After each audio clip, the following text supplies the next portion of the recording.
खूप खूप धन्यवाद सर. खरोखरच या पुस्तकाचं प्रकाशकीय जेव्हा पहिल्यांदा वाचण्यात आलं, त्याच वेळेला या कवितांची जी खऱ्या अर्थाने नजाकत आहे आणि त्याचं जे सौंदर्य आहे, हे त्या शब्दांमधून कळलंच आणि आज प्रत्यक्ष तुमच्या शब्दांमधून हे ऐकायला खूप आवडलं. मी या ठिकाणी सर्व रसिक वाचकांना विनंती करते, की अनिल शेंडे यांचा थेंब अमृताचे हा काव्यसंग्रह सॉफ्ट कॉपी रूपामध्ये या ठिकाणी प्रकाशित झाला आहे. आपण अधिकाधिक रसिक वाचकांनी हा विकत घ्यावा, या कविता वाचाव्या आणि त्यांच्याबद्दलची प्रतिक्रिया आमच्यापर्यंत पोहोचवावी. खर तर सागर आणि चंद्र दोघेही कवितांचे श्वास असतात, पण कधीतरी नभातून स्वप्नांमध्ये उमलत असणारा चंद्र अचानक एखाद्या चांदणीचा हात धरून निघून गेला तर अशा सुंदरशा अनेक कल्पनांनी सजलेला हा काव्यसंग्रह आहे.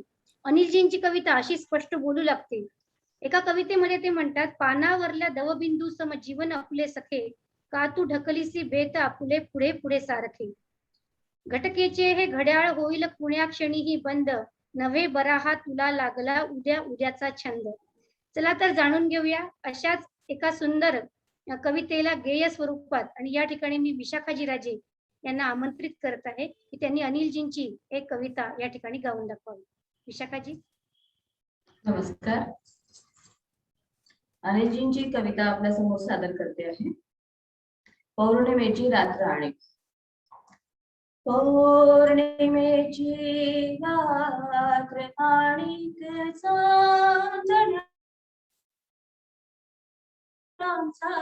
पूर होता. पौर्णिमेची रात्र आणि चांदण्यांचा पूर होता. उन्मनीच्या सजन वेळी तू सख्या पण दूर होता. उन्मनीच्या सजन वेळी तू सख्या पण दूर होता. पौर्णिमेची रात्र आणि कोश उघडून मधुसुमनाने आसमंता गंधिले. कोश उघडून मधुसुमनाने आसमंता गंधिले. हाय तुझी आवी फुलांचा श्वास क्षणभंगूर होता. उन्मनीच्या सजण वेळी तो सख्या पण दूर होता. धुंद मोरी शीत वेळी रागिणी कोणी छेडिली. शीत वेळी रागिणी कोणी छेडिली. दाद देण्या हात माझा, दाद देण्या हात माझा, पण इथे मजबूर होता. उन्मनीच्या सजण वेळी तो सख्या पण दूर होता. पौर्णिमेची रात्र आणि चांदण्यांचा पूर होता. विरह ओरी मी तुझ्या स्तव थांबले अवनी तरी. विरह ओरी मी तुझ्या स्तव थांबले अवनी तरी. क्रूर मजला ना कधी मंजूर होता, ना कधी मंजूर होता. पौर्णिमेची रात्र आणि चांदण्याचा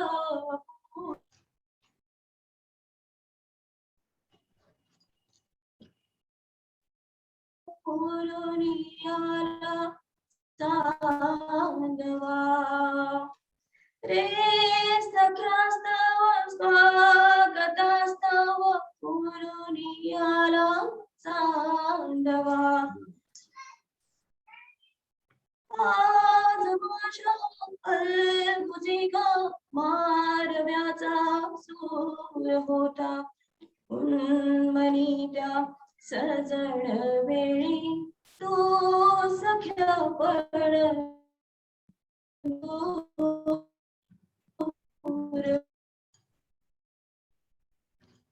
सख्या पण दूर होता.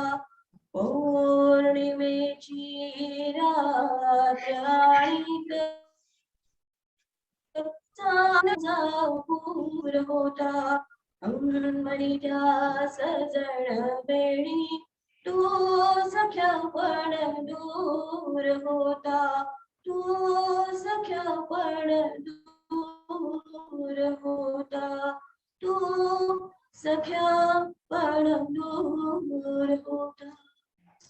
धन्यवाद. सुंदर विशाखाजी. आपल्या या गीतावरून लक्षातच आलं असेल आणि महाराष्ट्रातल्या अनेक गायकांना हा काव्य संग्रह घेऊन त्याच्यातल्या अनेक कविता नक्कीच गुणगुणाव्याशी वाटतील असा मला विश्वास आहे.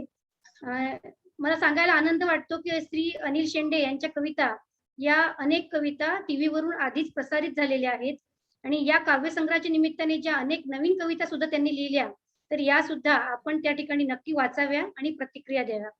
फिरूनी आला वसंत घेऊन तारुण्याचे दान. फिरूनी आला वसंत घेऊन तारुण्याचे दान. कवितेच्या झाडांना फुटल्या कविता पानोपान. अनिल शेंडेजी यांच्या कविता आधीच त्या ठिकाणी बऱ्याचशा प्रसिद्ध होत्या, परंतु या निमित्ताने जो काही काव्यसंग्रह निघालेला आहे आणि या ठिकाणी मला सांगायला आवडेल की आदरणीय वैष्णवीजी बोरगावकर यांच्या माध्यमातून कवी अनिल शेंडे यांचा समूहाशी परिचय झाला.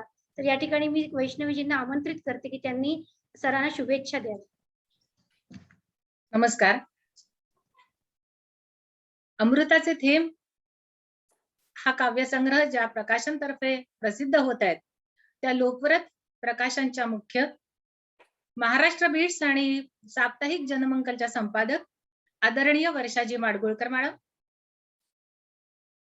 साप्ताहिक जनमंगलच्या आणि महाराष्ट्र बीट्सच्या तसेच स्पार्कलिंग किड्स आणि क्रिएटिव्ह माइंड्स या सर्व लेखकांचे आणि बालगोपाळांचे आवडते, त्यांना लिखाणाचा हुरूप देणारे, मुख्य म्हणजे नवीन विचार देणारे आमचे आधारस्तंभ माननीय श्री शिरीजी कुलकर्णी सर,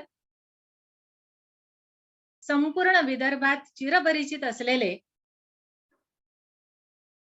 अतिशय सुंदर कविता लिहिणारे, अनुभवी, कष्टाळू आणि मित्र परिवाराचे लाडके आमचे स्नेहीजन आणि जनमंगलच्या लेखक समूहाचे एक ज्येष्ठ सदस्य माननीय श्री शेंडे सर, त्यासोबतच लोकव्रत आणि जनमंगलचे आमच्या सोबत असलेले आणि कार्यक्रम बघत असलेले सर्व सदस्य आणि रसिक श्रोत्यांनो, तुम्हा सर्वांना माझा प्रणाम. आज अमृताचे थेंब हा अनिल शेंडे सरांचा काव्यसंग्रह त्यांच्या सुविद्य पत्नी आदरणीय सौ अस्मिता अनिल शेंडे यांच्या वाढदिवसाचे निमित्त साधून प्रकाशित होत आहे. ही किती बरं आनंदाची गोष्ट आहे. So Asmitaji, happy birthday to you from all of us. एवढी चांगली वाढदिवसाची गिफ्ट फार कमी गृहिणींना मिळाली असेल. माणसाच्या शोधात आणि सृजन यात्रा असे सरांचे 2 काव्यसंग्रह आधीच प्रकाशित झाले आहेत. माणसाच्या शोधात याला तर राम शेवाळकरांनी प्रस्तावना दिली आणि सृजन यात्रा याला दवणे सरांची, प्रवीण दवणे सरांची प्रस्तावना आहे. आणि आता थेंब अमृताचे याचा सुंदर प्रकाशकीय किंवा प्रकाशकीय विचार आपण आत्ताच शिरीष सरांच्या तोंडून ऐकले. अमृतमय शब्द. खरंच हा काव्यसंग्रह प्रकाशित झाल्याबद्दल शेंडे सरांचं मनपूर्वक अभिनंदन. रसिकांनो, हा काव्यसंग्रह एक वरदान आहे. कोणाकोणासाठी? रसिक वाचकांसाठी, संगीतकारांसाठी, नवोदित कवींसाठी. असं मी का म्हणते? कारण यातल्या ज्या 81 पोएम्स आहेत, या सर्व कविता गेय आहेत. त्या गाता येतात, त्यांना चाल लावता येते. माझ्या तरी बघण्यामध्ये इतक्या सुंदर कविता असलेला आणि सर्वच्या सर्व गाता येण्यालायक असा काव्यसंग्रह नाही. त्यामुळे आम्ही आमच्या समूहातर्फे सरांचं खूप खूप अभिनंदन करतो, की सर आमच्या बरोबर आहेत, आमच्यामध्ये आहेत. या काव्यसंग्रहाची काही वैशिष्ट्य आहेत, ज्यातलं खरं तर शिरीष सरांनी आधीच आपल्याला याची पूर्ण कल्पना दिली आहे, तरी मी काही गोष्टींना परत उजाळा देण्याचा प्रयत्न करते. पहिलं म्हणजे या सर्व कविता कुठल्यातरी मीटरमध्ये, वृत्तामध्ये लिहिलेल्या आहेत. मग ते अक्षर गणवृत्त असो की मात्रावृत्त असो, ते लिहिणं किती कठीण आहे, हे कवी लोकांना माहिती आहे. अक्षरशः हार्डवर्क आणि मोठं शब्दभांडार. सरांसारख्या अनुभवी कवीला शब्द भांडाराचं कदाचित कधी ते कमी पडणार नाही. शब्दसाठा प्रचंड मोठा असेल, पण मेहनत ही घ्यावीच लागते. आणि त्यामुळे आज हा काव्यसंग्रह लोकांसमोर आणण्याला आपण एक निमित्त झालो, याचा आनंद आम्हा सर्वांना होत आहे. याचबरोबर दुसरी महत्वाची गोष्ट, की याच्यात अनेक विषय हाताळले आहेत आणि ते खूप सुंदररित्या. एक उदाहरण घेऊ, की कवी आणि निसर्ग याचं अतूट नातं आहे. जसं सुंदर संचालन करताना श्रेयांनी म्हटलं, की सागर आणि चंद्र यांचं अतूट, म्हणजे हे कवीचे वीक पॉइंट्स आहेत. सर एका कवितेमध्ये म्हणतात निसर्गाबद्दल लिहिताना, कळ्या कळ्यातून फुला फुलातून अखंड घडते तुझेच दर्शन, झुळझुळणारा पहाट वारा, लुकलुकणाऱ्या मंद तारका, क्षितिजावरल्या नीलांबरातून अखंड घडते तुझेच दर्शन. म्हणजे ईश्वराला निसर्गामध्ये शोधणारे हे सर. दुसरा विषय आपणा सर्वांच्या आवडीचा, तो म्हणजे राष्ट्रभक्ती. मला असं वाटतं, की हे कवी आणि लेखकांचं आद्य कर्तव्य आहे, की त्यांच्या लिखाणातून अशी पिढी निर्माण व्हावी, की ज्या पिढीचं आपल्या राष्ट्रावर अपरंपार प्रेम असावं, नव्हे ते जीवनाचं पहिलं उद्दिष्ट असावं. बघा अनिल सर काय म्हणतात, राष्ट्रास्तव जे कणाकणाने झिजले, तेच खरोखर कृतार्थ जीवन जगले, कृतार्थ जीवन जगले. असंच कृतार्थ जीवन सगळ्यांच्या वाट्याला यावं. विद्वेषाचे नकोत म्हणवे, समरसतेचे दीप हवे. जाळून सारे जळमट आणू, ज्योतिर्मय हे पर्व नवे, ज्योतिर्मय हे पर्व नवे. निसर्ग झाला, राष्ट्रभक्ती झाली. आपल्या सर्वांच्या सहवासात अनेक व्यक्ती येतात आणि त्यांच्याबद्दल लिहिण्याचा मोह आपल्याला किंवा अनिल सरांना न झाला तर नवल. सुधीर फडके हे सरांचे आवडते. ते गेले तेव्हा सरांनी जे गीत लिहिलं त्याच्यात 2च ओळी सांगते. चंद्रमा नभातला आज लोप पावला, चंद्रमा नभातला आज लोप पावला, राम संगीतातला आज नाही राहिला, राम संगीतातला आज नाही राहिला. हे वाचल्यानंतर मला कळलं, की राम हे सुधीर फडके सरांचं खरं नाव होतं. तर त्यांचं नाव आणि संगीतातच राम नाही राहिला, ही एक मनातून वाटणारी भावना, ही दोनही व्यक्त करण्याचं कसब अनेक ठिकाणी या काव्य संग्रहातल्या कवितांमध्ये आपल्याला सहज दिसून येतं. तसंच ते आपल्या सर्वांच्या आवडत्या लता दीदींबद्दल लिहितात. स्वर्गलोकीची यक्षकन्यका भूवर अवतरली, मंगेशाच्या कृपा प्रसादे लता रूप झाली, लता रूप झाली. ही कोणी साधी सुधी व्यक्ती नाहीच, ती तर एक यक्षकन्या आहे. या अशा विषयांबरोबरच मला याच्यातली एक विशेष गोष्ट जी जाणवली, ते पिक्चर्स पोएम्स आहेत. म्हणजे ती पोएम वाचली की आपल्या डोळ्यासमोर ते चित्र उभं राहतं. आणि मला अशा कविता जरा जास्त आवडतात. त्यामुळे मला या संग्रहातल्या खूप आवडलेल्या ओळी सांगते. नयन काही बोलले ना, नयन काही बोलले ना, ओठही ना विलगले, दाबल्या पद अंगुलीने मी तुझे मन वाचले, मी तुझे मन वाचले. म्हणजे दाबल्या पद अंगुलीने. हे शब्द मला एवढे आवडले. आणि बघा ना, नयन काही बोलले ना, ओठही ना विलगले, दाबल्या पद अंगुलीने, मी तुझे मन वाचले.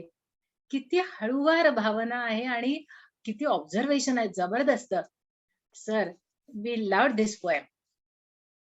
हे सगळं करता करता कवी आपल्याला वेगळ्या वेगळ्या मूड्स मध्ये घेऊन जातात.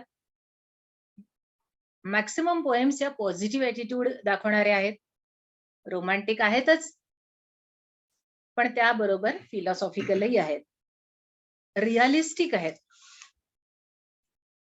कळे न मजला कसा उडाला डोळ्यामधला पारा, कळे न मजला कसा उडाला डोळ्यामधला पारा, स्वरूप माझे मजला दिसेना, स्वरूप माझे मजला दिसेना, गेला विझून सारा, गेला विझून सारा. सर, तुम्ही लाख मोलाची दौलत आमच्या पदरात टाकली आहे. आम्ही त्याचं चीज करू. खास करून नवोदित कवींपर्यंत हा काव्यसंग्रह पोहोचवण्याचा नक्की प्रयत्न करू. ज्या लोकांना सॉफ्ट कॉपी हवी असेल ते Amazon वर घेऊ शकतात. आम्ही ऍड मध्ये ते सगळं टाकलंय. अदरवाईज ज्यांना पुस्तक हवंय, हार्ड कॉपी हवी आहे, सर मला म्हणाले मला अजिबात पैशाची अपेक्षा नाहीये, माझं साहित्य लोकांपर्यंत पोहोचलं पाहिजे एवढीच माझी अपेक्षा आहे. त्यामुळे नाममात्र किंमत ठेवून हा संग्रह घरोघरी पोहोचावा. तर तुम्ही डायरेक्ट हार्ड कॉपी सुद्धा सरांच्या नंबरवर किंवा सरांचा नंबर अवेलेबल नसेल तर आमच्यापैकी कोणाच्याही नंबरवर फोन करून आम्हाला मागवू शकता.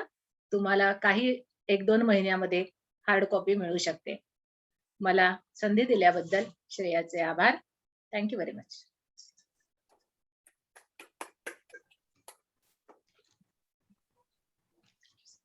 खूप खूप धन्यवाद मॅडम.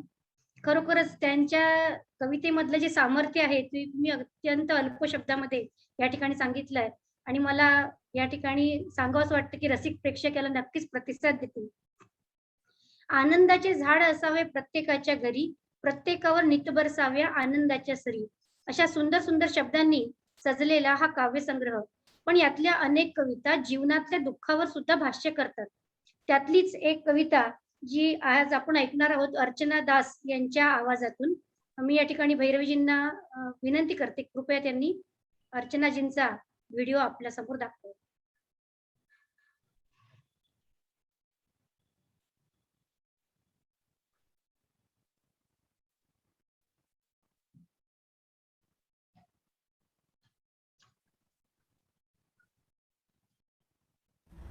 धन्यवाद लोकप्रकाशन आणि जनमंगल टीव्ही. पावसाची रिपरिप थांबे नाही कशी, आता मी घराने जाऊ बाई कशी. पावसाची रिपरिप थांबे नाही कशी कशी कशी, आता मी घराने जाऊ बाई कशी कशी कशी.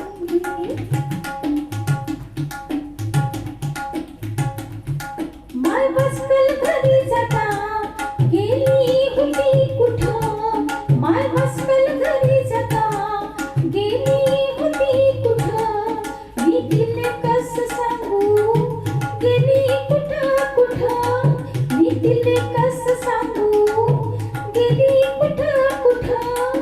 बाप फिरत्या घालत बसला संशिवारात, घर गेल्या गेल्या माही काठण परत. बाप फिरत्या घालत बसला संशिवारात, घर गेल्या गेल्या माही काठण परत. परत बदल पावसाची रिपरिप थांबे नाही कशी, आता मी घराले जाऊ बाई कशी.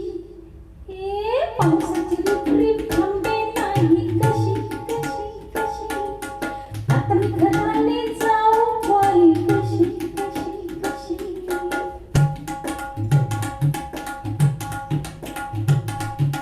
छोटी मोठी बदमाश तिने सांगलं तर नसल,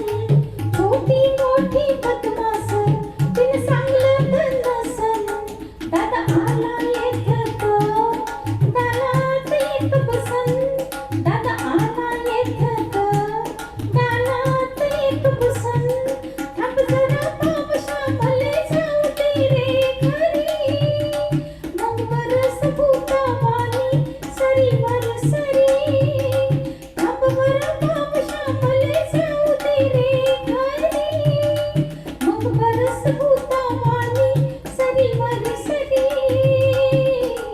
सरीवर सरी पावसाची रिपरिप हे पावसाची रिपरिप थांबे नाही कशी कशी कशी आता मी घराने जाऊ बाई कशी हे पावसाची रिपरिप थांबे नाही कशी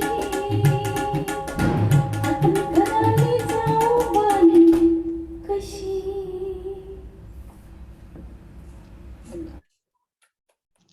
खूप खूप धन्यवाद अर्चनाजी. आणि खरोखरच त्यांनी त्यांच्या या सुंदर अशा गाण्यामधून कवितेला योग्य न्याय दिलेला आहे. बाप गिरट्या घालत बसला असन शिवारात, घरी गेल्या गेल्या माही काढन वरात, थांब जरा पावशा मला जाऊ दे रे घरी, मग बरस भूतावानी सरीवर सरी. अशा आणि अनेक बोली श्रेया, भाषांनी सुद्धा आपण या दोघांचे अभिनंदन करू. हे आपल्या जनमंगल समूहाचे नवीन सदस्य आहेत, अर्चना दास, अर्चना साठे दास, आणि तिच्या शंतनू दास. बरोबर आहे तिचे मिस्टर शंतनू दास. ते हिंदीचे खूप सुंदर रायटर आहेत, बेंगोली असून सुद्धा, आणि अनेक विद्यांमध्ये प्रवीण आहेत, आणि त्याच्याचमुळे ते हे तबला किंवा अजूनही अनेक वाद्य ते वाजवू शकतात. So thank you Shantanu and Archana. खूप अच्छा, खूप तिन्ही धन्यवाद. गाण्यांमुळे फार धमाल आली. पण म्हणजे एवढं छान झालं तिन्ही गाणी आजची. तर पुढे जाऊया. आणि या ठिकाणी मी साप्ताहिक जनमंगलच्या मराठी विभागाच्या कार्यकारी संपादक आदरणीय भैरवीजी देशपांडे यांना या ठिकाणी आमंत्रित करते की त्यांनी सरांच्या एका कवितेविषयी आपल्या समोर बोलावं. आणि त्यानंतर मग लगेच आपण मुलाखत घेणार आहोत, गप्पा गोष्टी करणार आहोत सरांसोबत. तर भैरवीजी तुम्ही सुरुवात करू शकता.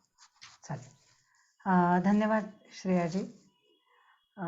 लोकव्रत प्रकाशन आणि साप्ताहिक जनमंगलच्या टीमच्या सगळ्याच सदस्यांना मनापासून खूप खूप शुभेच्छा आणि सगळ्यांचं अभिनंदन. कारण आपण आपल्या रसिक प्रेक्षकांसाठी, वाचकांसाठी एक एवढं नितांत सुंदर असं पुस्तक घेऊन आलेलो आहोत. मगापासून जेव्हापासून आपला हा कार्यक्रम सुरू झाला आहे, अनिल सरांच्या वेगवेगळ्या कविता ऐकताना खरंच मंत्रमुग्ध व्हायला होत आहे. वेगवेगळ्या भावभावना व्यक्त करणाऱ्या त्यांच्या अनेक कविता 2 दिवसांपासून आपण ऐकतोय, वाचतोय. मला मात्र एका कवितेनं थोडी जास्त भुरळ पडली. त्या कवितेचा मला कळलेला अर्थ मी आपणा सर्वांसमोर मांडण्याचा छोटासा प्रयत्न करणार आहे. कारण आपण नेहमी असं म्हणतो की कवीनं कविता लिहायची आणि विसरून जायची. प्रत्येक रसिक वाचकानं त्याचा आपापल्या परीनं आपापला जो जो भावलेला अर्थ आहे तो घ्यायचा. या कवितेत मला काय सापडलं? या कवितेचं नाव आहे अनंत यात्री. मंडळी, जीवन खूप सुंदर आहे. भरभरून आपण सगळे त्याचा आस्वाद घेत असतो. पण तितकंच सुंदरतेने आपल्याला जर मरणही स्वीकारता आलं तर, हा एक विचार, किंवा असं म्हणूयात की जीवनाचं अंतिम सत्य जर काही असेल तर ते आहे मृत्यू. सगळ्यात शाश्वत गोष्ट जर या जगात कुठली असेल तर तो आहे, आपण म्हणतोच ना नेहमी की उत्पत्ती, स्थिती आणि लय, अशा 3 अवस्थांमधून प्रत्येक गोष्टीला जावं लागतं. मग ते मानवी जीवन का असेना. थोडीशी अध्यात्माकडे झुकणारी अशी ही कविता अनंत यात्री मला मनापासून फार फार भावली आहे. आपण आधी ती कविता ऐकूया, त्यानंतर त्या कवितेवर एक 4-5 वाक्यात मी थोडंसं बोलण्याचा प्रयत्न करणार आहे. मुक्काम जेधवा सरतो हंसाचा धरणीवरचा, मुक्काम जेधवा सरतो हंसाचा धरणीवरचा, घेण्यास्तव मगतो निघतो आस्वाद दुजा दुनियेचा. उडुनिया हंस जाताना, उडुनिया हंस जाताना, पळ दो पळ दुनिया रडते. सुरू पुनश्च दुनियादारी, कोणाचे त्यावेळा अडते. मार्गातील थांब्यांवरती थांबून पुढे तो जाई, कधी येईल त्याचा गाव हे त्यासचे ठाऊक नाही. निजमान सरोवर त्यजुनी तो राजहंसची उडता, काहीच न उरते अंती शून्याला शून्यची मिळता. हा अनंत यात्री कधीचा ऐसाच भटकतो आहे, युग कितीक आले गेले हा तसाच फिरतो आहे, हा तसाच फिरतो आहे. अशी ही कविता. खरं म्हणजे ही कविता वाचताना ज्या काही गोष्टी जाणवल्या प्रामुख्याने, त्या अशा, सगळ्यात महत्वाची गोष्ट की या कवितेतून जे तत्वज्ञान मांडलेलं आहे ते तत्वज्ञान आपल्याला आपल्या संतांनी कितीदा तरी सांगितलेलं आहे.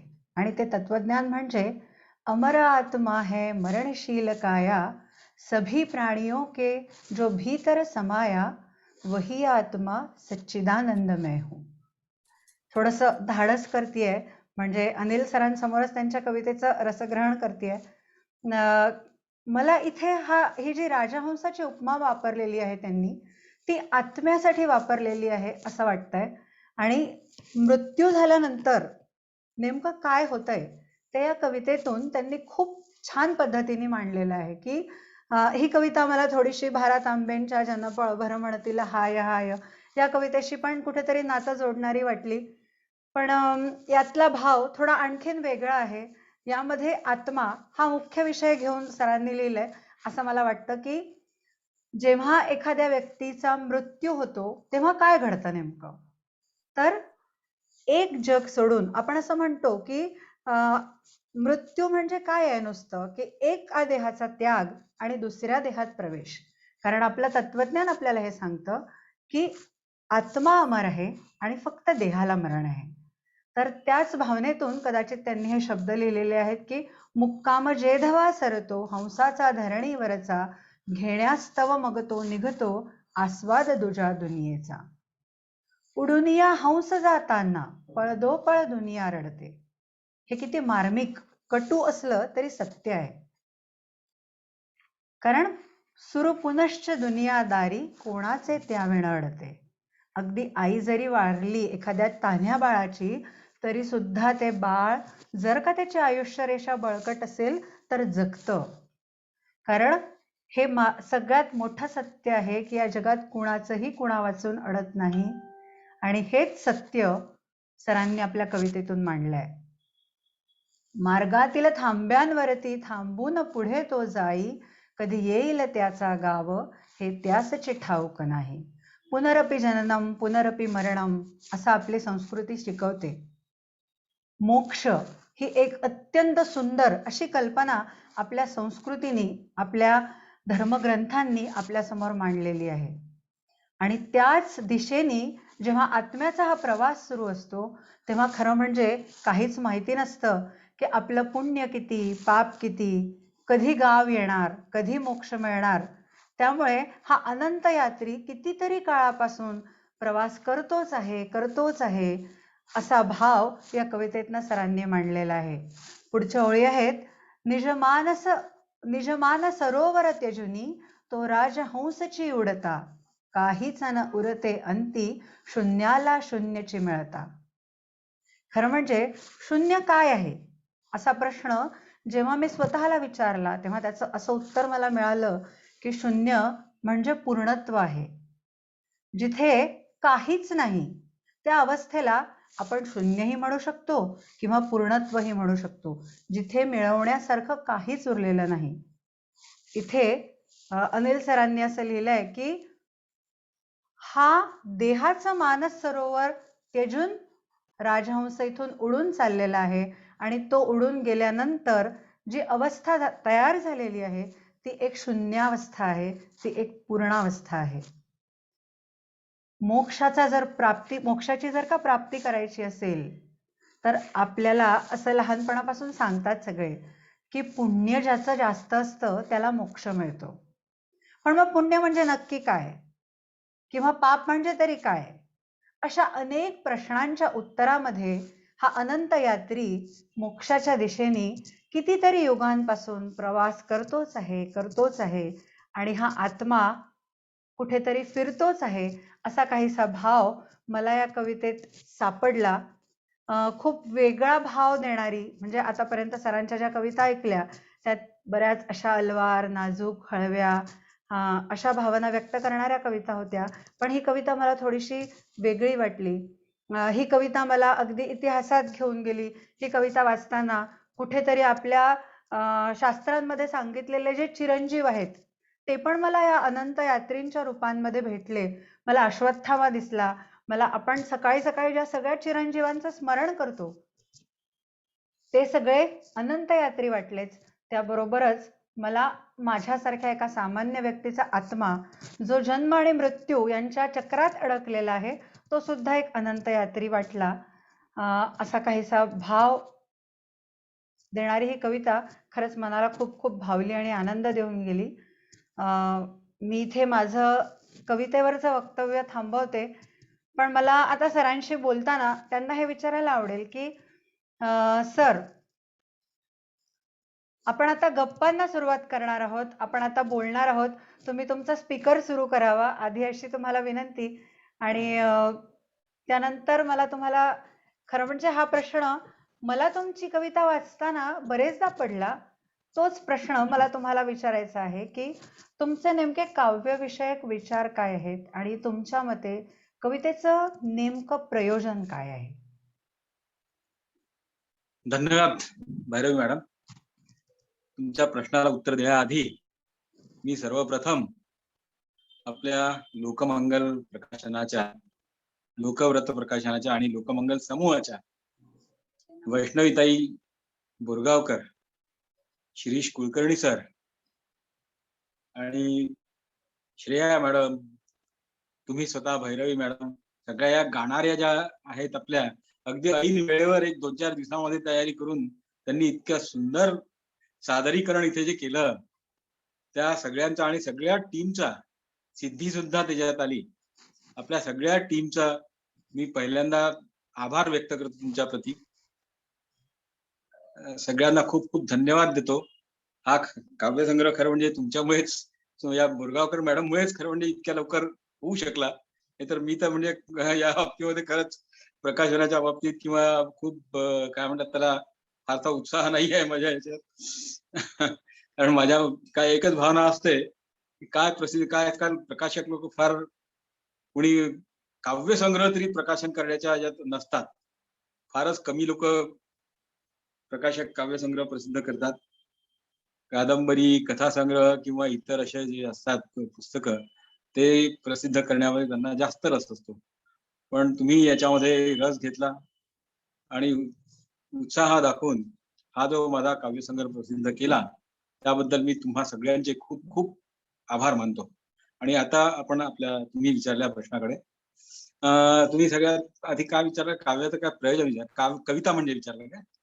कविता म्हणजे माझा प्रश्न असा होता की तुमचे काव्यविषयक विचार काय आहेत आणि तुमच्या मते कवितेचं नेमकं प्रयोजन काय? बरोबर. तर काव्यविषयक विचार सांगायचे म्हणजे की काव्य ही मानवाला परमेश्वराने दिलेली सगळ्यात उत्तम देणगी या जगात जर कोणती असेल तर ती काव्य आहे. कारण तुम्ही कल्पना करा की काव्य जगामध्ये काव्यच नसतं तर माणसाचं आयुष्य किती नीरस झालं असतं, आहे की नाही?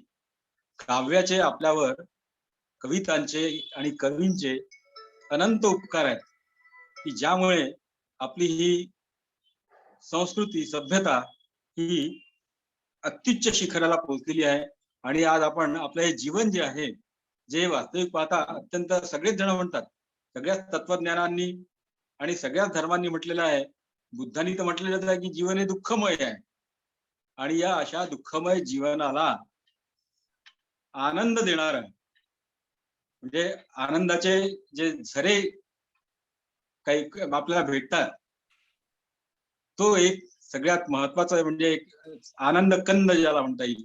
कविता म्हणजे ही आनंद कंद आहे, सतत आनंद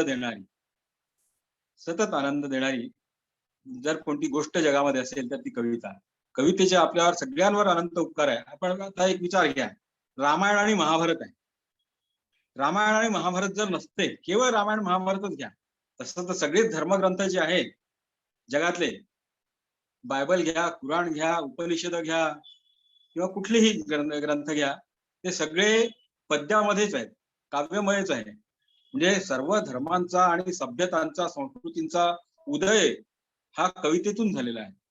म्हणून काव्य ही आपल्याला माणसाला परमेश्वराने दिलेली सर्वोच्च आणि सर्वोत्तम अशी देणगी आहे असं मी मानतो. आणि ही कविता तुम्हाला पहिल्यांदा भेटली कुठं? हा, कशी ही कविता कविता तुम्ही कशी लिहिली, कुठे सापडली? बरोबर. कविता खरं म्हणजे काय आहे की आपल्याला प्रत्येकालाच, आपलं म्हणजे मलाच केवळ नाही, कविता ही आपल्याला, कवितेची आणि आपली ओळख जी होते ती अगदी जन्मल्यापासून होते. अगदी आपल्या जन्मापासून ओळख होते. ती कशी, जन्माच्या वेळेस जेव्हा आपण आपल्याला म्हणजे पाळण्यात घालण्यात येते आणि पाळणा म्हणते आपली आई, निजवण्याकरता जेव्हा आपल्याला अंगाई गीत म्हणते, किंवा इव्हन मी तर म्हणतो अगदी बिलकुल जन्माच्या आधी सुद्धा जे डोहाळ गीत वगैरे जेव्हा म्हटल्या जातात, ती सुद्धा एक कवितेचा, त्याला प्रत्यक्ष कविता जरी म्हणता येणार नाही तरी ते पद्य आहे आणि कवितेचा एक प्रकार आहे. त्याच्यामुळे तेव्हापासून आपली प्रत्येक माणसाची कवितेशी ओळख होत असते. पण कविता म्हणजे आपल्याला म्हणजे मला आता तुम्ही हे विचारलं आहे की इंडिव्हिज्युअल मला स्वतःला कविता कुठे भेटली, कशी भेटली, तर माझ्या अगदी वयाच्या पहिली कविता जी लिहिली ती अगदी 15 वर्षाचा मी असताना, 14-15 वर्षाचा असताना, साधारणतः 8वी मध्ये वगैरे असताना मी पहिली कविता लिहिलेली आहे. 8वी-9वी मध्ये असताना. ती म्हणजे कशी की आम्हाला सावरकरांची कविता होती वहिनीच पत्र म्हणून. अच्छा. ती कविता शिकवायच्या आधी माझे जे सर होते, आचार्य त्यांचं आडनाव, त्यांनी त्या कविता शिकवण्याच्या आधी सावरकरांबद्दल काही माहिती सांगितली. आणि ती माहिती सांगितल्यानंतर म्हणजे आम्हाला अक्षरशः मला आश्चर्य वाटलं की आता, कारण तोपर्यंत सावरकर हे नावच म्हणजे असं नुसतंच ऐकलं असेल, पण काय त्यांचं कॉन्ट्रीब्युशन काय आहे स्वातंत्र्याकरता वगैरे काहीही कल्पना नव्हती. केवळ एवढंच ऐकलं होतं की आपल्या भारताला स्वातंत्र्य हे काँग्रेसनी आणि गांधीजींनी रक्ताचा थेंबही न सांडवता शांततेच्या मार्गाने, अहिंसेच्या मार्गाने मिळवून दिला. तर आणि सावरकरांबद्दल जेव्हा माहिती कळली त्यावेळेस मात्र मला खूप आश्चर्य वाटलं आणि मी सावरकरांच्या चरित्र मागवले, लायब्ररीतून घेतले आणि ते पूर्ण वाचून काढलं. आणि सावरकरांचं जे जे काही मला साहित्य मिळेल ते सगळं मी वाचून काढलं. आणि त्या याच्यातून मला सुचलेली पहिली जी माझी कविता होती ती कृतघ्न नावाची कविता होती. हा, 2 ओळी त्याची ऐकवा ना मला, आठवत असतील. कृतज्ञ आहेत ते सारे, बेईमान आहेत ते सारे. कृतज्ञ आहेत ते सारे, बेईमान आहेत ते सारे, जे म्हणतात की हे स्वातंत्र्य मिळाले शांततेने, जे म्हणतात हे स्वातंत्र्य मिळाले अहिंसेने. मी त्यांना विचारतो, 1857च्या स्वातंत्र्य युद्धात हौतात्म्य पत्करलेले रणवीर काय, मला ते नेमकं हे नाही होत आहे. मला आणखी एक जाणवायचं आहे की एवढी सुंदर कविता तुम्ही लिहू शकलात, पण मग त्याला काही वारसा होता तुमच्याकडं? घरामध्ये आई वडील, मोठे भाऊ असं काही होतं? घरामध्ये वारसा अजिबातच नव्हता. माझ्या आईकडून किंवा वडिलांकडून सुद्धा कोणीही कवी आजपर्यंत झालेला नव्हता. आणि कोणीच म्हणजे काव्याचं म्हणजे असं कोणाला अशी आवड सुद्धा नव्हती काही. या आवड असल्यासारखी काही दिसली नाही. पण माझी आई मात्र म्हणजे आमच्या घरी धार्मिक वातावरण असल्यामुळे आरत्या, अभंग, ओव्या वगैरे म्हटल्या जायच्या. पण माझ्या आईची मावशीचे यजमान ते एक उत्तम कीर्तनकार होते. नागपुरातले अतिशय म्हणजे नावाजलेले कीर्तनकार, त्यांचं नावही सांगतो मी, दादाबुवा देवरस हे त्यांचं नाव होतं. कीर्तनालंकार त्यांची पदवी त्यांना म्हणायचे. तर त्यांचं कीर्तन मी दरवर्षी म्हणजे रामनवमीच्या उत्सवाच्या वेळेस दरवर्षी न चुकता ऐकायचं. अगदी प्रत्येक दिवस 10 दिवस 9-10 दिवस सगळे मी ते कीर्तन अगदी बिलकुल लहान असतानापासून बिलकुल 7-8 वर्षाचा असतानापासून लक्ष देऊन ऐकत होतो. आणि कीर्तनामध्ये येणारे जे पद आहेत, अभंग आहेत, ओव्या आहेत असे किंवा त्या सगळ्यां म्हणजे त्या ऐकून माझ्यामध्ये ती जी एक आवड निर्माण झाली. आणि दुसरी गोष्ट अशी की 8व्या वर्गामध्येच मी असताना मला मी एक लेख लिहिला होता शाळेतल्या हस्तलिखितामध्ये. त्या हस्तलिखितामध्ये एक लेख लिहिला होता भगिनी निवेदितांवर. आणि त्या लेखाबद्दल मला बक्षीस मिळालं होतं. ते बक्षीस होतं गोविंदाग्रजांचं वाग्वैजयंती हे पुस्तक, काव्यसंग्रह. आणि त्या काव्यसंग्रहातल्या कविता वाचल्या मी पूर्ण वाचून काढल्या आणि त्या मला इतक्या आवडल्या, खूपच आवडल्या. आणि तेव्हापासून मग काव्याबद्दल एक आकर्षणच निर्माण झालं. आणि त्या आकर्षणातून काव्याबद्दल ओढल्या गेल्यामुळे तिथून मग म्हणजे हळूहळू माझ्या म्हणजे काय आहे की कुठलाही कोणी कवी असेल, मुळात जर प्रतिभा असेल तरच तो लिहू शकतो. प्रतिभा नसेल तर कोणीही कवी होऊ शकत नाही, लिहू शकत नाही. माझ्यामध्ये तो प्रतिभेचा थोडासा स्पार्क कदाचित असावा, त्यामुळे माझ्या हातून माझ्या लेखणीतून हळूहळू एक कविता बाहेर पडायला लागली. अशा रीतीने म्हणजे कविता लिहिण्याची सुरुवात झाली. हा सर, आणि तुम्ही आता जे सावरकरांबद्दल बोललात त्याच्यावरून आम्हाला आठवलं की आमच्या पुसदलाही मृत्युंजय सावरकर हे नाटक झालं होतं. आणि मी श्रोत्यांना सांगू इच्छिते की या सुप्रसिद्ध एकपात्री नाटकाचे लेखक, निर्माता आणि दिग्दर्शक आपले अनिल शेंडे सर आहेत. बरोबर. आम्हाला अभिमान आहे याचा. आणि सर, दुसरं असं विचारायचं होतं, आपण पहिल्या कवितेबद्दल तर बोललात, पण माणसाच्या शोधात हा आपला पहिला काव्यसंग्रह आहे, तर हा आपला प्रवास कसा राहिला? त्याबद्दल सांगायचं म्हणजे गंमत आहे ती. काय आहे की मी कविता जरी अगदी लहानपणापासून वयाच्या 14 वर्षापासून लिहायला लागलो तरी सुद्धा साधारणतः जवळपास 1991 पर्यंत, म्हणजे माझा जन्म 53 सालचा आहे, 53 ते 91 म्हणजे जवळपास 40 वर्षापर्यंत मी कविता लिहितो. किती म्हणजे कविता बऱ्याच लिहिल्या, कमीत कमी 60-70 कविता तोपर्यंत मी लिहिलेल्या असतील. परंतु मी कविता लिहितो हे ना माझ्या आईला माहीत, ना वडिलांना माहीत, भावाला नाही, बहिणींना नाही, बायकोला सुद्धा माहिती नव्हतं मी कविता लिहितो म्हणून. कोणालाच माहिती नाही, मित्रांना सुद्धा नाही. मी कधीही कोणाला सांगितलं नाही मी कविता लिहितो वगैरे. माझ्या जवळ मी स्वतः लिहायचा आणि लिहून ठेवायचा. पण इथे मी पूर्वी म्हणजे नोकरीच्या निमित्ताने मलकापूरला होतो आणि मलकापूरहून माझी नागपूरला जेव्हा बदली झाली, त्या बदली झाल्यानंतर मी मुद्दाम बदली करून घेतली की आपल्यामधला जे साहित्यिक जो आहे, आपल्यामधला कवी जो आहे, तो त्या मलकापुरातल्या व्यापारी वातावरणामध्ये खचून जाऊ नये, त्याचा अपमृत्यू होऊ नये म्हणून या दृष्टीने मी नागपूरला वातावरण चांगलं मिळावं, काव्याला हे होणारं असं वातावरण मिळावं यासाठी मी बदली करून घेतली माझी नागपूरला. आणि इथे आल्यानंतर माझे जे काही साहित्य क्षेत्रातले जे मित्र आहेत माझे, त्यांना मी दाखवली माझी कविता. प्रकाश देशपांडे नावाचा माझा मित्र होता, त्याला मी माझ्या कविताचं पुस्तक पहिल्यांदा दाखवलं. आणि जेव्हा त्यांनी पाहिल्या त्या कविता तेव्हा तो म्हणाला की अरे तू प्रसिद्धीला का देत नाही, कुठे तू आजपर्यंत सांगितलं का नाही कोणाला, मलाही माहिती नव्हतं म्हणे तू लिहितो म्हणून, तू याला पाठव म्हणे तरुण भारताला किंवा कुठल्याही वर्तमानपत्राला. आणि मी माझी पहिली कविता तरुण भारताला पाठवली आणि ती कविता छापून आली.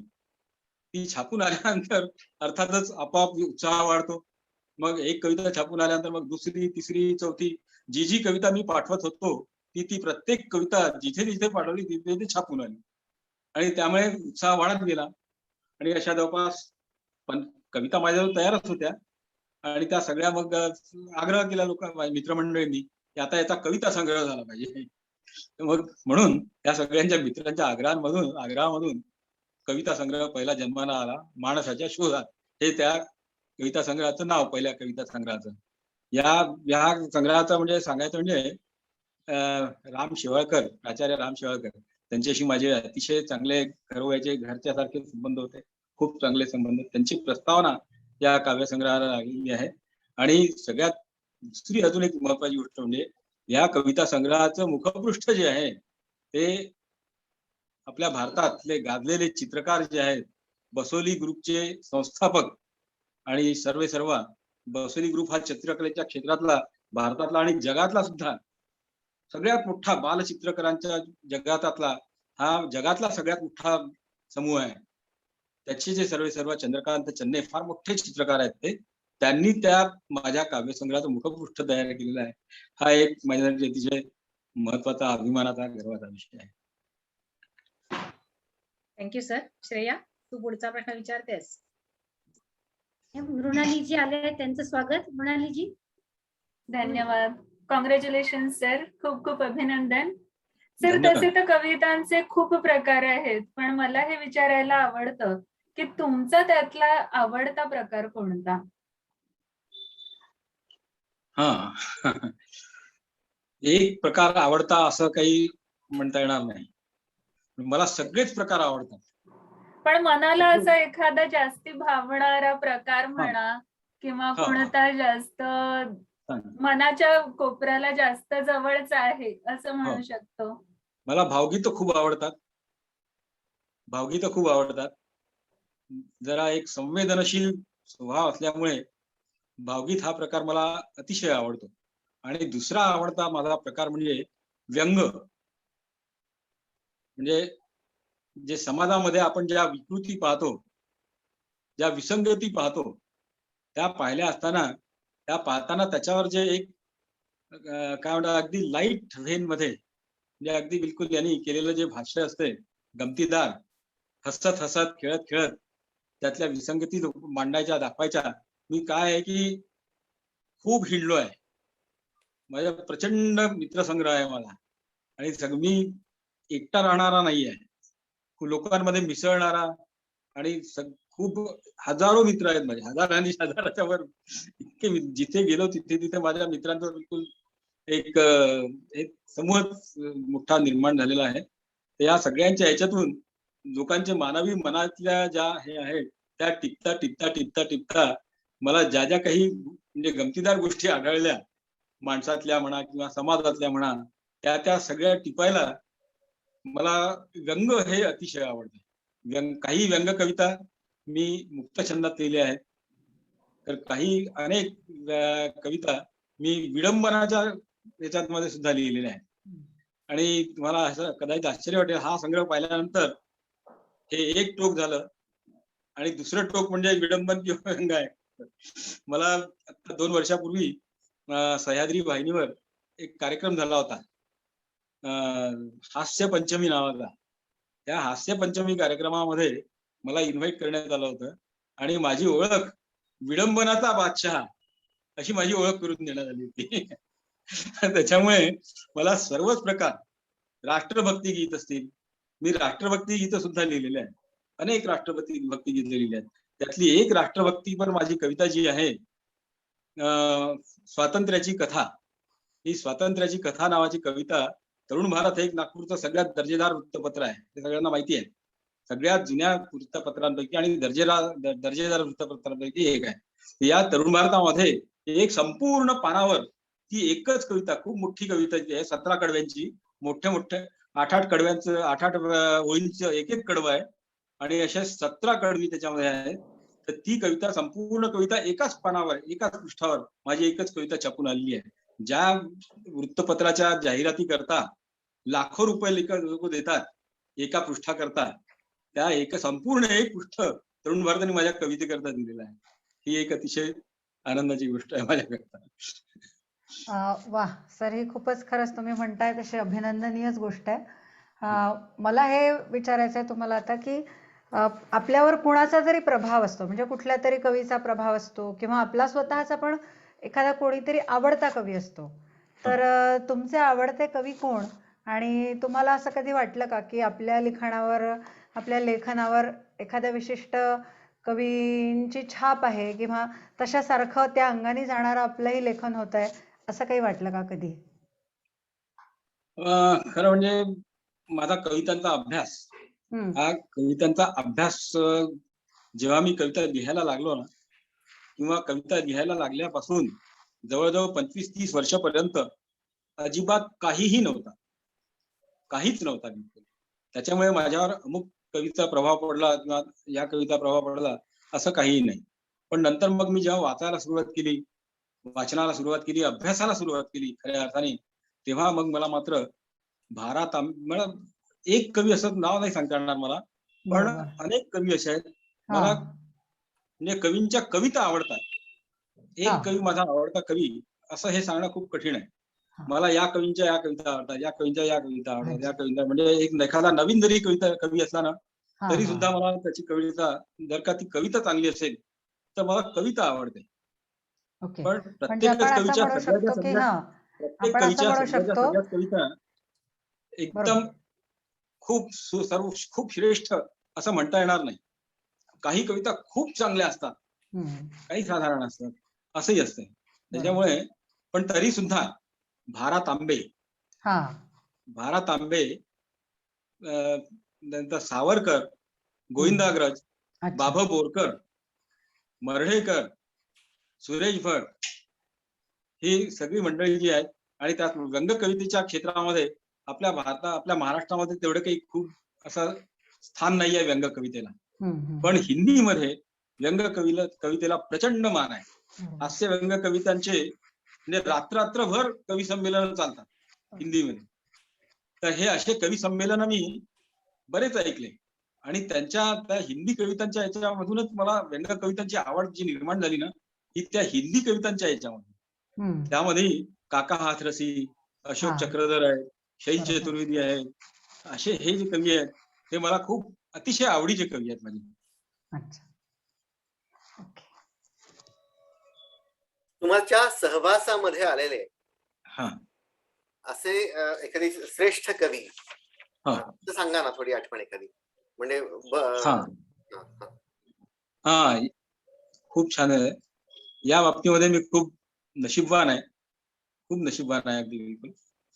मला खूप चांगल्या चांगल्या मोठमोठ्या कवींचा आणि साहित्याच्या क्षेत्रातले जे अगदी हिमशिखर समजले जातील अशा व्यक्तींचा सहवास मला सुदैवाने लाभलेला आहे. त्यामध्ये सगळ्यात मोठं नाव घ्यायचं म्हणजे सुरेश भटांचं. सुरेश भटांचे आणि माझे अतिशय जिव्हाळ्याचे, अतिशय अतिशय जवळचे संबंध होते आणि त्यांच्या आणि माझ्या म्हणजे नेहमीच भेटी व्हायच्या, बैठकी व्हायच्या.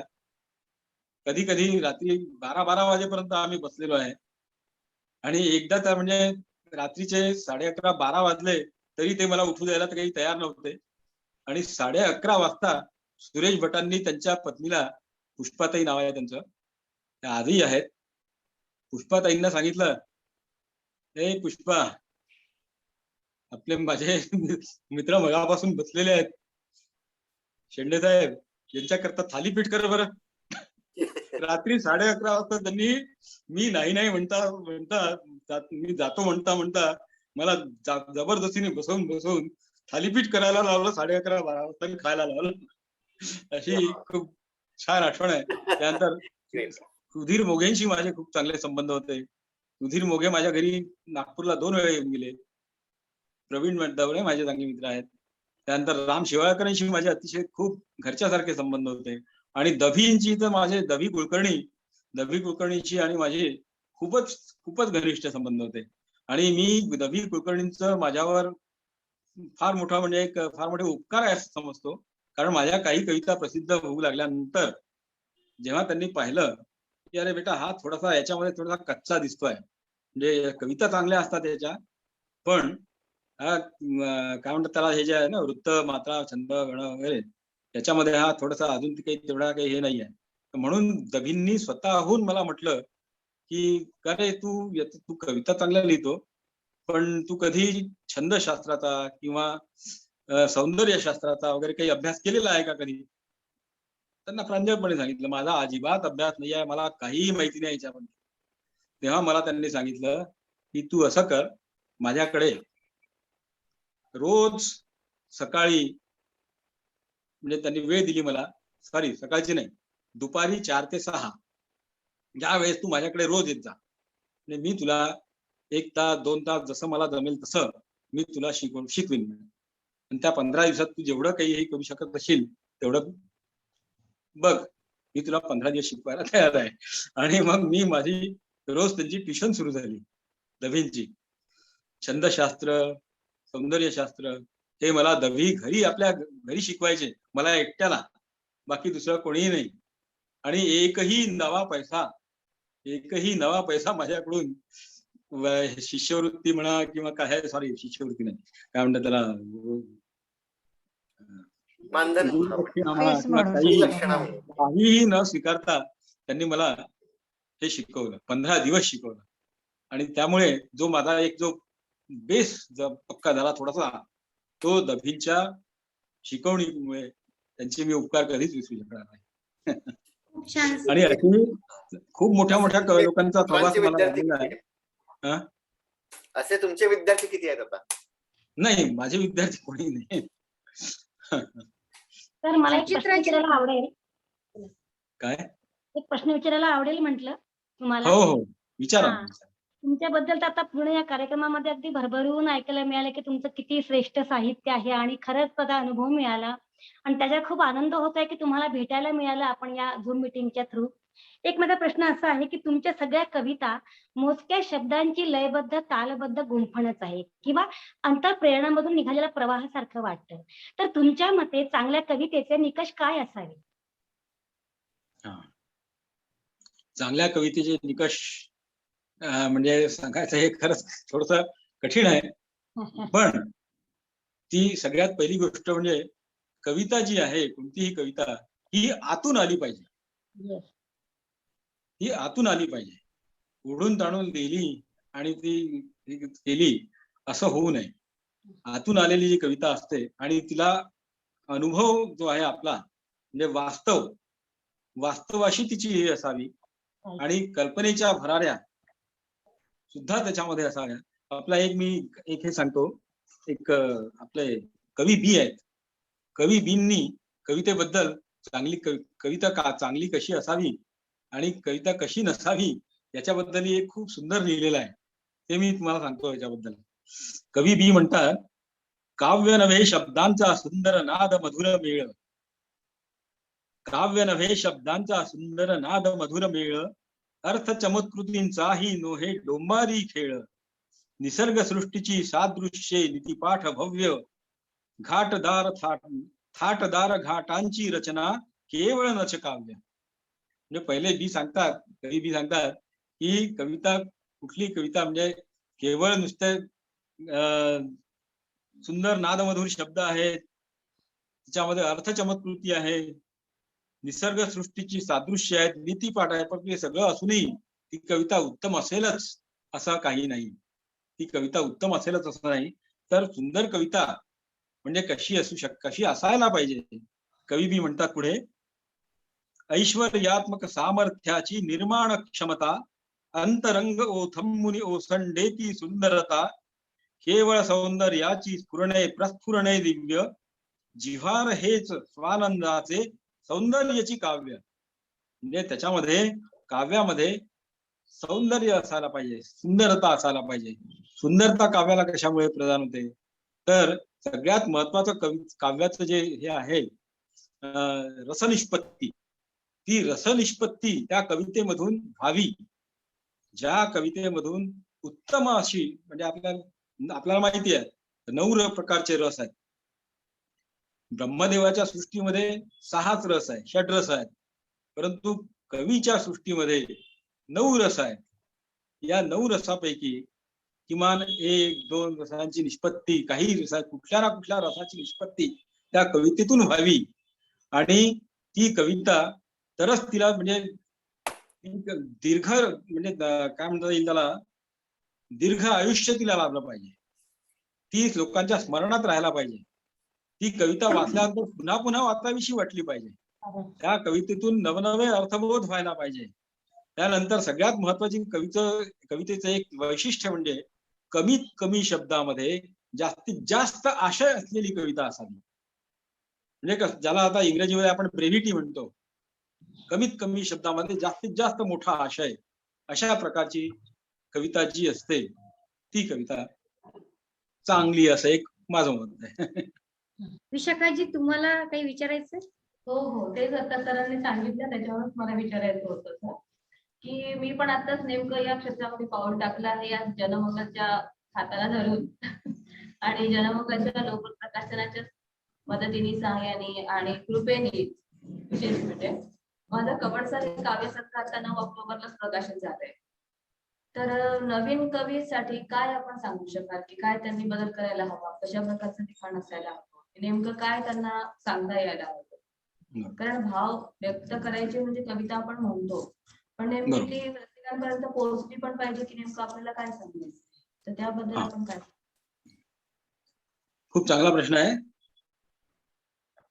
आपण पाहतोय की सगळे साहित्य प्रकार आहेत, पण सगळ्या साहित्य प्रकारांपेक्षा कविता हा जो काव्य प्रकार, कविता हा जो प्रकार आहे, साहित्य प्रकार आहे, त्याच्यामध्ये खूप जास्त कवींची संख्या आता आपण बघतोय. प्रचंड संख्येने कवी या साहित्य जगतामध्ये खूप मोठ्या संख्येने गावोगावी प्रकार म्हणजे हे करताना आपण बघतोय, प्रवेश करताना.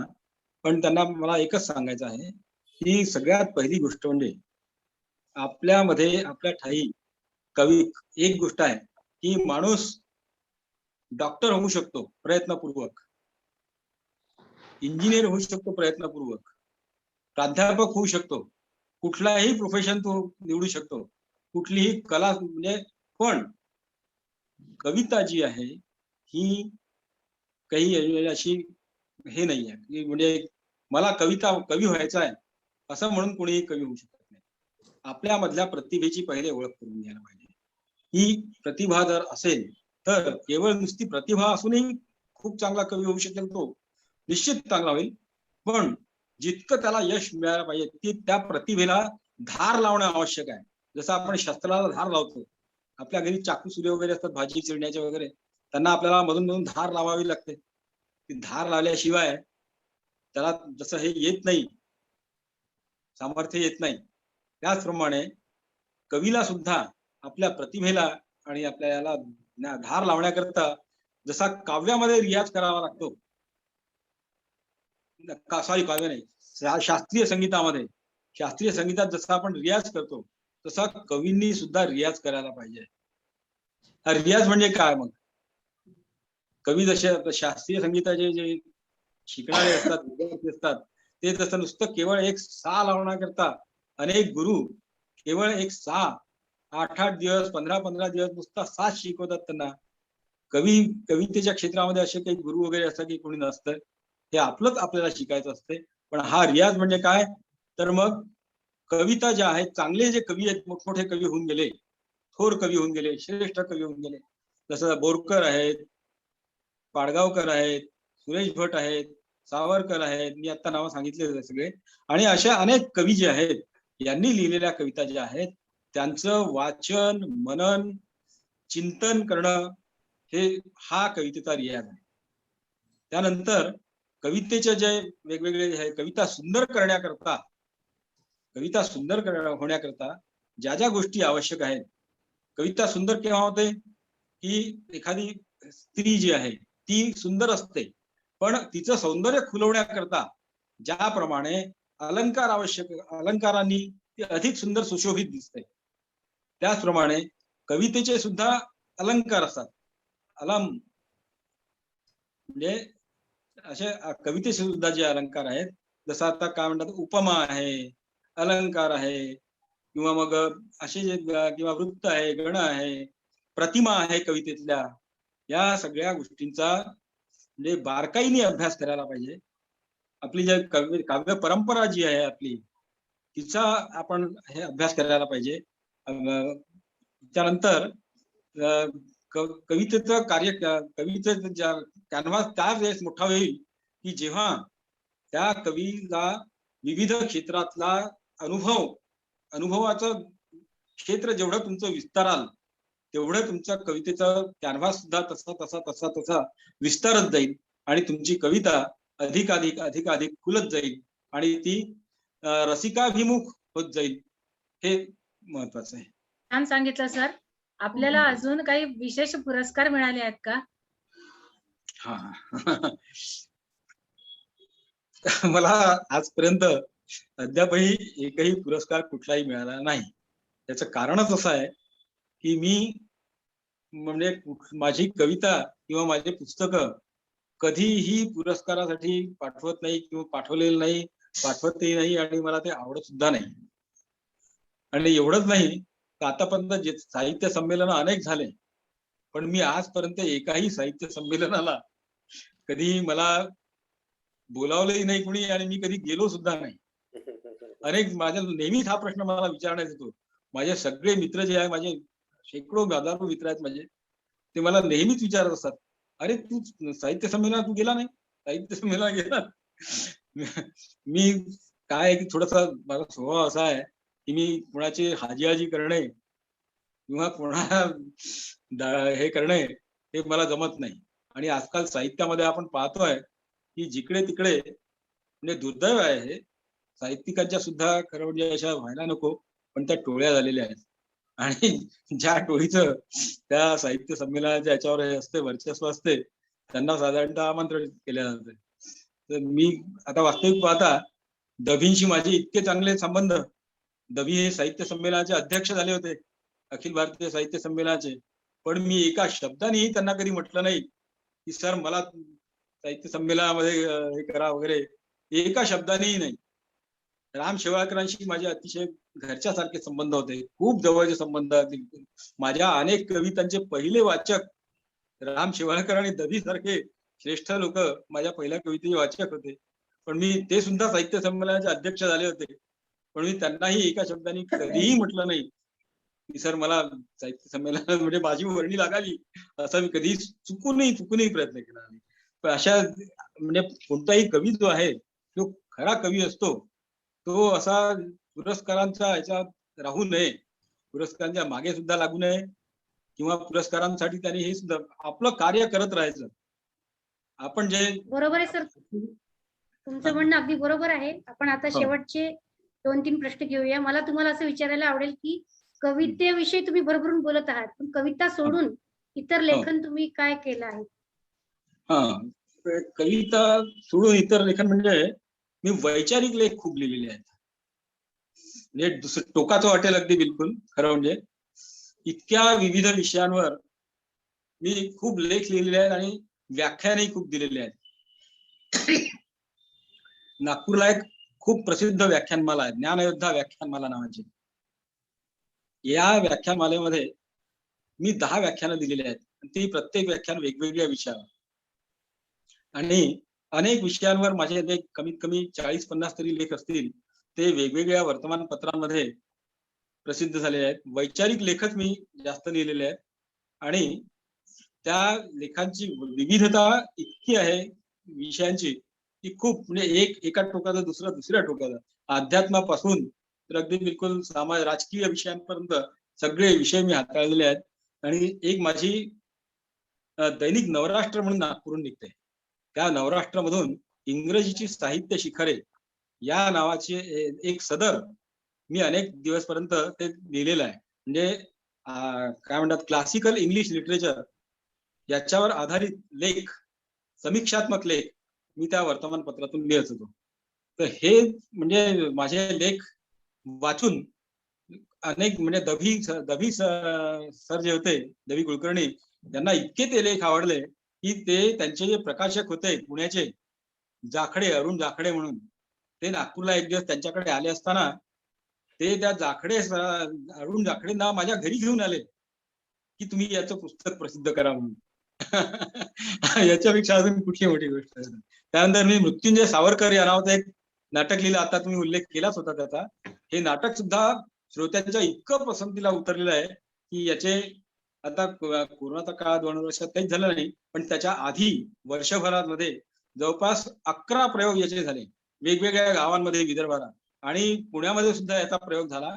पुण्याच्या भरत नाट्य मंदिरमध्ये प्रयोग झाला होता आणि त्या प्रयोगाला पुण्याच्या महापौर मुक्ता टिळक, आपले सुनील चिंचोळकर, रामदास स्वामींचे जे अभ्यासक आहेत फार मोठे सुनीलजी चिंचोळकर, ते सुद्धा तब्येत प्रकृती अस्वस्थ असूनही थोड्या वेळाकरता चालेल पण पूर्ण वेळपर्यंत बसले आणि शेवटपर्यंत अगदी बिलकुल त्यांनी मला अर्धा तास सोडलं नाही नाटक संपल्यानंतर. आणि ते त्या नाटकामध्ये पुण्याच्या नाट्यप्रयोगामध्ये दर 5-6 मिनिटांनी टाळ्या पडायच्या आणि नाटक संपल्यानंतर सगळ्या प्रेक्षकांनी उभं राहून जो टाळ्यांचा कडकडाट केला तो तर कधीच विसरू शकणार नाही. तर आपल्याला काही विचारायचंय? मला वाटतं आपण एक प्रश्न विचारू शकतो ना सरांना, की पुढे काय ठरवलंय सर? अजून काही योजना आहेत का आपल्या? योजनामध्ये खूप काही लिहून ठेवलेलं आहे, तेच आता प्रकाशित करायचं आहे. म्हणजे एक व्यंग कविता तर मी इतक्या लिहिलेल्या आहेत, किमान 300-400 तरी व्यंग कविता आहेत जवळपास माझ्या. आता गेल्या 6 महिन्याच्या 100 जास्त झाले. एक पंचनामा म्हणून नागपूरहून एक हे निघतंय, ऑनलाईन न्यूजपेपर. तर त्याच्यामध्ये गेल्या 6 महिन्यापेक्षा जास्त काळ झाला मी रोज एक व्यंग कविता लिहितो, रोज. हा एक विक्रम आहे खरं म्हणजे. एक व्यंग कविता ही ताज्या घडामोडींवर आधारित एक संपूर्ण 4 ओळी 8 ओळी नाही, 4 ओळी 8 ओळी लिहिणारे खूप आहेत. मी पूर्ण कविता लिहित असतो आणि ती कविता गेल्या 6 महिन्यांपासून रोज एक व्यंग कविता लिहितो आणि ती प्रेक्षकांना इतकी आता शेवटच्या आपल्या वाचकांना इतकी आवडलेली आहे की लोक त्यांचा म्हणजे तो संपादकच मला सांगतो की अरे म्हणे माझ्या त्या सगळ्या लेखांपेक्षा किंवा त्या ह्याच्यापेक्षा लोक पहिले तुझं वऱ्हाडी ठेचाच वाचतात. मला वाटतं 175 कविता झाल्या आहेत सर, बरोबर आहे? हो. हा कार्यक्रम खूपच छान रंगत आहे, पण आपल्याला समोर जावं लागेल आहे ना श्रेया? हो बरोबर आहे. आणि मला असं वाटतं की आता ही वेळ झाली आहे की आपण आता अस्मिताजींना बोलवूया, जो हा काव्यसंग्रह ज्यांना अर्पण आहे या त्यांच्या धर्मपत्नी अनिलजींच्या, आणि त्यांचा वाढदिवस आहे. सर्वप्रथम लोकप्रत प्रकाशन आणि जनमंगल समूहातर्फे तुम्हाला खूप खूप वाढदिवसाच्या शुभेच्छा. धन्यवाद. मोठी गिफ्ट तुम्हाला आज मिळाली आहे, हो नक्की. प्रेशियस अशा प्रकारची. तर अस्मिताजी, तुम्हाला या प्रसंगी काय बोलावं असं वाटत आहे? आज काय वाटत आहे? काव्य संग्रह प्रकाशित झालाय. मला खूप आनंद होत आहे, कारण त्यांचे इतके म्हणजे कमीत कमी मला वाटतं 8-10 संग्रह होतील. इतकं घरी लिखाण पडलंय, पण ते प्रसिद्धच करत नव्हते. तर मी मागे लागत होती त्यांच्या, ते पुस्तक प्रकाशित करा, पुस्तकात हे आपल्याला लोकांपर्यंत पोहोचवायचं म्हणजे. तर आज त्यामुळे मला अतिशय आनंद होत आहे की आज त्यांचं पुस्तक तुमच्यामुळे प्रकाशित झालं. तुम्हाला सगळ्यांना धन्यवाद. खूप खूप धन्यवाद. आणि खरोखरी वाढदिवसाची धन्यवाद. ही फार पुस्तकासाठी सुंदर भेट आहे. शुभेच्छा. अनमोल भेट मिळाली मला. आणि तुमची सरांचा कधी त्रास होतो का कवितेचा? म्हणजे एखादा कवी आपल्या घरात बिलकुलच नाही होत, त्रास वगैरे नाही होत. फक्त त्यांना शांतता हवी असते आणि ते बहुतेक रात्री लिहित असतात जास्त. म्हणजे त्यांची एक कविताच त्याच्यावर आहे, मला वाटतं, निशब्द विश्व हे होता, निशब्द विश्व हे होता, शब्दांना येते जाग.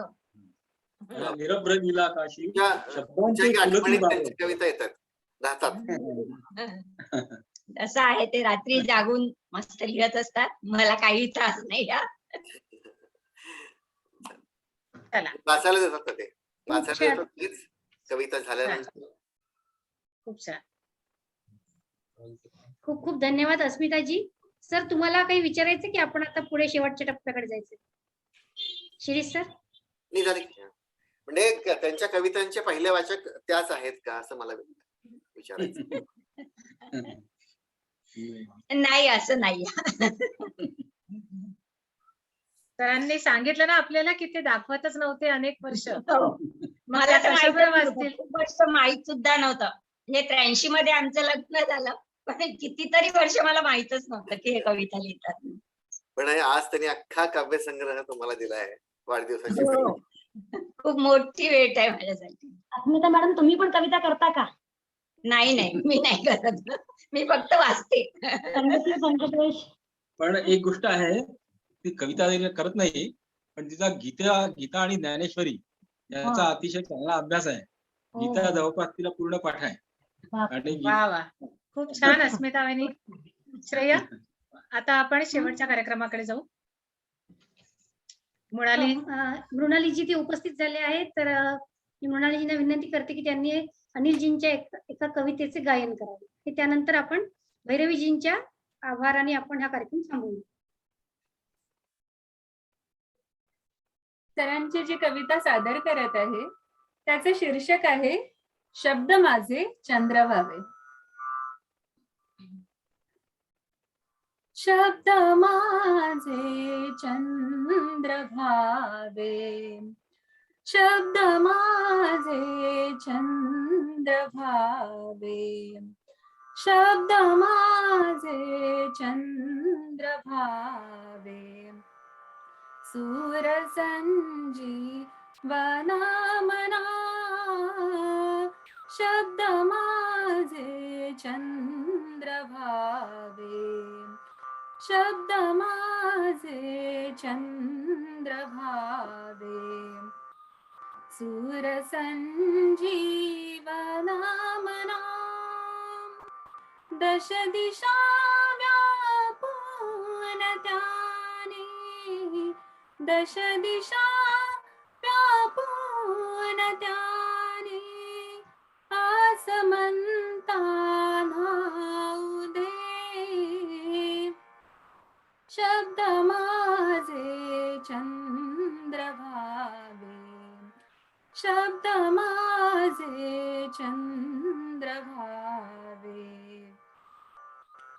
दुष्टतेचा नाश व्हावा, दुष्टतेचा नाश व्हावा, क्लेश कवणाही नको, दुष्टतेचा नाश व्हावा, क्लेश कवणाही नको, मत्सराच्या जळमटाना, मत्सराच्या जळमटाना, अंतरातून जाऊ दे, अंतरातून जाऊ दे, शब्द माझे चंद्र भावे, शब्द माझे चंद्र भावे, अमृताच्या सौख्य सरीचे, अमृताच्या सौख्य सरीचे, धार बरसो भुवरी, मन भरू दे हरघटियन, दुःख मरणा लागू दे, दुःख मरणा लागू दे, शब्द माझे चंद्र झाले, सूर संजीवना मना, दश दिशा व्यापून त्याने, दश दिशा व्यापून त्याने, आसमंता नाऊ दे, शब्द माझे चंद्र भावे, शब्द माझे, शब्द माझे, शब्द माझे चंद्र भावे.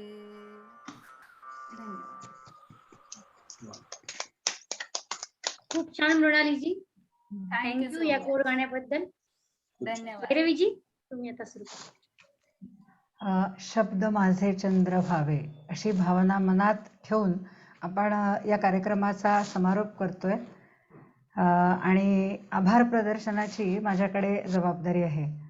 खरं म्हणजे सर्वप्रथम आभार मानावेसे वाटतातच, ते म्हणजे माननीय श्री अनिल सरांचे, की थेंब अमृताचे हे इतकं नितांत सुंदर असं एक कवितांचं पुस्तक या स्क्रीनवर आत्ता जे जे शेअर करतायत ही स्क्रीन, किती छान हा एक योगायोग म्हणावा लागेल की आपण सगळेच काव्यरसिक आहोत, काव्य वेडे आहोत.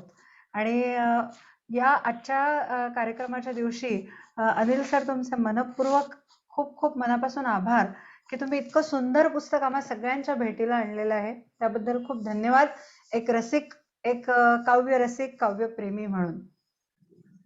यानंतर या कार्यक्रमात उपस्थित असलेल्या माननीय अस्मिताताई, तुमचेही आभार की तुम्ही सगळं म्हणजे आत्ता बोलताना तुम्ही जे म्हणालात की सर रात्री लिहायला बसत असतात आणि एकूण त्यांचा कसं काय लेखनाचा टाइम टेबल असतो, हे सगळं मॅनेज करण्यात निश्चितच तुमची महत्वाची आणि मोलाची मदत आहे. तेव्हा तुमचेही मनपूर्वक आभार आणि तुम्हाला वाढदिवसाच्या खूप खूप शुभेच्छा पुन्हा एकदा. आपल्या या कार्यक्रमात सहभागी झालेल्या आपण आपल्या ज्या सख्या आहेत तुमचे आणि सर्वात महत्वाचे ते म्हणजे आपले रसिक प्रेक्षक, तुम्हा सगळ्यांचे मनपूर्वक आभार. मंडळी, हा कार्यक्रम ऐकतानाच बघतानाच तुम्हाला जाणवलं असेल की या कविता जसं सुरुवातीला शिरीष सराई म्हणाले होते, काही वेगळ्या आहेत. या कवितांमधनं आपल्या भेटीला येणाऱ्या भावभावना म्हणजे त्याच आहेत ज्या प्रत्येक व्यक्तीच्या मनात नांदणाऱ्या कवितेत असतात. तेव्हा ही कविता अनिल सरांची नाही, ही कविता आपली सगळ्यांची आहे, तुमची आमची आहे. तेव्हा तुम्हा सगळ्यांना मी हे एक आवाहन करू इच्छिते, लोकव्रत प्रकाशन आणि साप्ताहिक जनमंगलच्या वतीनं, की आम्ही या पुस्तकाची लिंक आपणा सर्वांसाठी लवकरच उपलब्ध करणार आहोत. त्या लिंकवर जाऊन तुम्ही हे पुस्तक नक्की घ्या, वाचा, कारण वेगळ्याच दुनियेत, वेगळ्याच विश्वात नेणाऱ्या अशा कविता आहेत. त्यांचा आस्वाद घ्या, आनंद मिळवा. तुम्हा सगळ्यांना पुन्हा एकदा धन्यवाद म्हणून आपण आपला हा कार्यक्रम इथे संपवतोय. धन्यवाद. पुन्हा भेटूया लवकरच.